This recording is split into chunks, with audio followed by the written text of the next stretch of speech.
그 토지에서 이제 보통 책들을 보면은 가장 이제 많이 하는 작업이 성토에서 판다. 네. 그러니까 이제 훅 움푹 들어간 땅들을 네. 판판에 메꿔가지고 뭐 전원주택 부지로 판다. 이게 가장 기본적인 거죠, 사실 이게. 기본적인 건데 이것도 해본 사람이 하는 거지 안 해본 사람은 잘 몰라요. 그리고 비용도 굉장히 많이 들어가고요.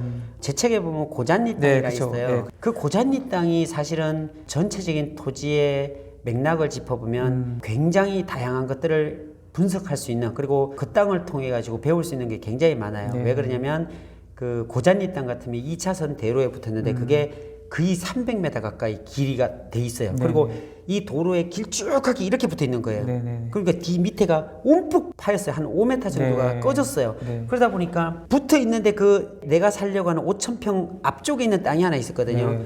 그 땅이 공장이었는데 그 땅의 공시가를 찍어봤더니 평당 100만 원이 훨씬 넘었어요. 근데 이 땅을 얼마에 샀냐면 제가 65만 원에 산 거예요. 야. 64만 원인가? 65만 원, 네, 그 정도에 샀어요. 그러면은 시골 땅이 네. 공시지가가 100만 원 넘는다는 것은 실거래가는 200만 원 가까이 된다는 거거든요. 그쵸. 근데 그게 65만 원이면 사야 돼, 안 사야 돼요? 사야 되잖아요. 사야죠. 근데 그게 한 40억 정도 됐거든요. 네. 그게 저는 딱 봤을 때 이게 덩치가 커서 안 나갔었겠구나. 근데 저는 딱 보니까 그 아래쪽에 4차선이 벌써 또 만들어져 오는 그 공사가 들어오고 이런 것들을 봤을 때 아, 이 도로를 통해서 그 청북적으로 신도시로 빠져나가는 도로가 되겠구나라는 걸 느꼈어요. 그러면서 그 땅 움푹 파였지만 그걸 메꿔버리면 네. 메꿔서 이 도로와 딱 맞춰버리면 네. 굉장히 좋은 활용도가 높은 땅이 되겠구나라는 생각이 들어서 이제 전화해서 해봤더니 성토비만 5억이던데요. 5억이면 뭐 굉장히 엄청나게 양이 들어가야 되는 거예요. 네. 앞사발이 25톤이라고 있는데 그 25톤에 가득 채우면 보통 한 5만 원 정도 해요. 네. 근데 땅이 없으면 막 8만 원, 10만 원 도요, 한 차에.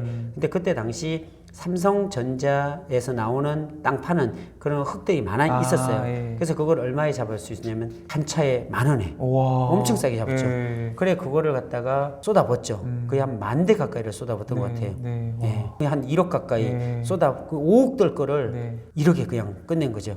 그래 개발행위 허가내가지고 그걸 지금 평평하게 다 메꿨어요. 지난달에 공사 다 끝났어요. 그렇게 가공해놓으면 어떡할까요? 그 옆 땅하고 똑같아지는 거죠. 그쵸. 남들이 보기엔 쑥 들어가가지고 막 낭떠러지처럼 저렇게 그쵸. 된 땅을 누가 사? 저거 어떻게 할까? 초보자들이 보면 그렇잖아요. 근데 그거를 똑같이 맞춰놨더니 너무 아름다운 땅이 된 거죠. 누구나 보더라도 와 이런 땅 그쵸. 갖고 싶다. 2차선 도로에서 바로 들어갈 수 있는 게 300m가 돼 있으니까. 그러니까 이렇게 길게 300m가 이렇게 돼 있다라고 하자면 이런 거는 팔기가 쉬워요. 어떻게 팔기가 쉽냐? 300m니까 5,000평이라 하더라도 우리가 그 토지를 분할하는 방법 중에 여러 가지가 있는데 매매에 의한 분할도 있고 허가에 의한 분할도 있어요. 그럼 내가 이거를 매매에 의한 분할은 여러 개를 자를 수 있거든요. 내가 이만큼 잘라가고 예를 들어서 한 500평 잘라 줄 수 있고요. 또 500평 잘라줄 수 있고 500평 이렇게 해서 10개만 자르면은 되잖아요.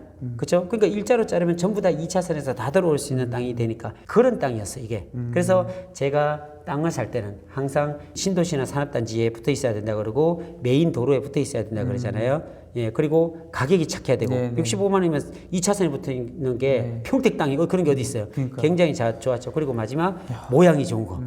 길게 이렇게 직사각형. 저는 이런 정사각형보다는 사실 직사각형을 좋아합니다.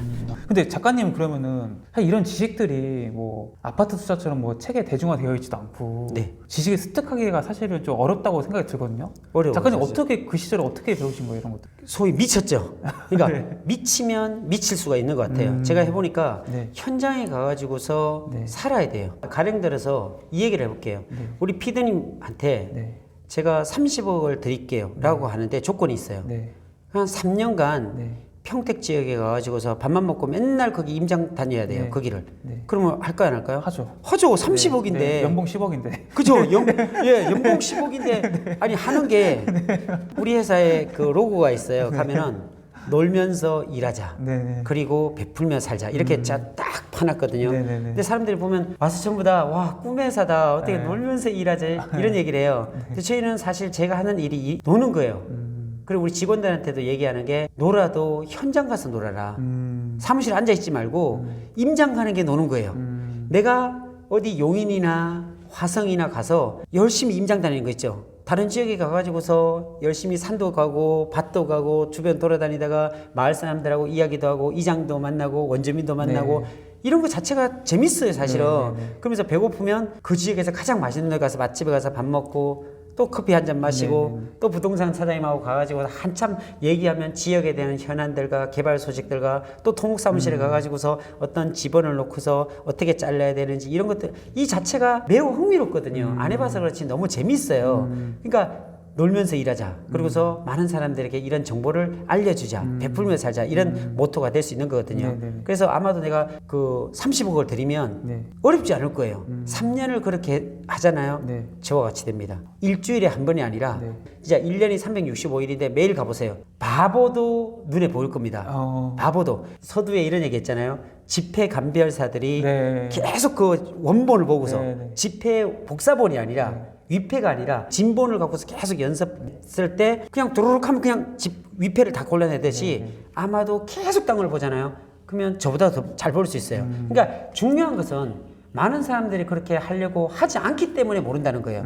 내가 3년에 대한 어떤 노력을 사람들이 안 한다는 거죠. 힘들기 때문에. 그런데 했을 때 연봉 이렇게 3년 안에 30억이 가져간다고 하면 누구든지 할 거예요. 그쵸. 그렇죠? 네. 그런데 30억이 아니라 저는 몇 배, 거기에 몇 배 이상을 3년 만에 그렇게 갈 수 있더라고요. 요즘에 뭐 경제학자 이런 거 되게 유행하잖아요. 네. 작가님도 이제 젊었을 적에 굉장히 일을 많이 하셔서 돈을 많이 벌고 싶어 하셨고 네. 지금 사업을 통해서 많은 돈을 버셨잖아요. 네. 그러니까 돈을 이제 벌고 나니까 네. 뭐 보이는 것들이랄까 돈보다 중요한 것들 이런 게 혹시 네. 있으신가요? 있죠. 어떤 것들이 있나요? 사실 돈을 벌고 보니까 네. 건강이 사실 생각이 들어요. 내가 이렇게 달려왔지만 네. 내가 건강하지 못해서 무슨 큰 병에 걸렸다 이러면 얼마나 억울하겠어요. 그쵸. 그래서 저는 요즘 거의 5시 반에 일어나요. 5시 반에 일어나가지고서 네. 2시간 동안 러닝하고 오, 새벽 네. 조기축구예요. 우리 야. 평택 이충동 네. 그 레프트공원에 가서 그 네. 힐조라는 팀에서 매일같이 7시 반까지 5시 반에서 2시간 동안 운동을 하고 네. 그리고 밤에 늦게 와서 집에서 고덕신도시를 한 바퀴 또 뛰고 오, 삼성반도체를 한 바퀴를 뛰거든요. 오, 네네. 그러면 2시간 거리예요. 근데 네. 뛰면 한 50분 걸리더라고요. 오, 네네. 120만 평을 한 바퀴 돌고 이런 자기 관리를 하면서 일단은 운동을 하고요. 그 다음에 사람을 돌아보게 되더라고요. 그리고 내가 도와줘야 될 대상이 누굴까? 내 역량으로 내가 가지고 있는 어떤 달란트로 네. 사람들을 어떻게 하면 도울 수 있을까? 청년들을 어떻게 세울 수 있을까?